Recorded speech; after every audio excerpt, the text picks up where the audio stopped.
Shalom, mes chers amis. Voici la pensée divine numéro 301. David, fou mercenaire. 1 Samuel, chapitre 27. Afin d'éviter d'être pourchassé par Saül dans le territoire d'Israël, David et ses 600 hommes partent se réfugier pour la deuxième fois chez les Philistins. Un peuple qui autrefois il avait combattu. Ce qui se passe, c'est que le roi Achish, roi de Gath, Philistin, espère faire de David un mercenaire contre Juda. Au verset 12, on voit cette intention. Il est écrit au verset 12, et Achish se fiait à David et il disait, il se rend au Dieu à Israël, son peuple, et il sera mon serviteur à jamais. David, mercenaire, pour tuer les habitants de Juda. En tout cas, dans la suite du récit, on voit que Achish lui donne la ville de Tsiglag. David va y séjourner 1 an et 4 mois jusqu'à la mort de Saül. Alors que Achish veut exploiter David pour combattre Juda, qu'est-ce que David fait? David, lui, il part combattre et ravager les peuples qui sont hostiles à Juda. Verset 9.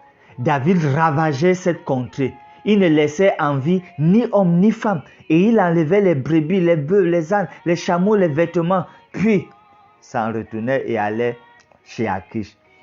Donc, Achish le prend pour combattre Juda. David, lui, il combat les ennemis de Juda. Il nettoie les ennemis de Juda. Il préserve Juda. Il est donc un faux mercenaire.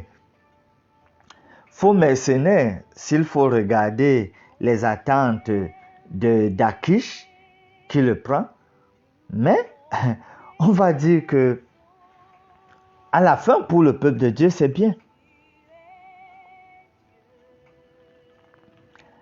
Ainsi, cher ami, stratégiquement, alors qu'un ancien ennemi croit prendre vengeance sur nous en nous contrôlant, on voit ici la possibilité d'une érosion souterraine sur les fondements de sa domination. Donc, David est plutôt un atout pour Juda, alors que Achish veut détruire Juda. La leçon pour nous, chers amis, c'est que quand Dieu approuve les voies d'un homme, il met à sa disposition même ses ennemis. Donc, restez dans la droiture à attendre Dieu, parce qu'il peut faire même retourner vos ennemis pour vous faire du bien. Prions. Oui, Seigneur, ta parole reste encore véritable, que même aujourd'hui, si tu approuves nos voies, tu peux utiliser même nos ennemis pour nous faire du bien.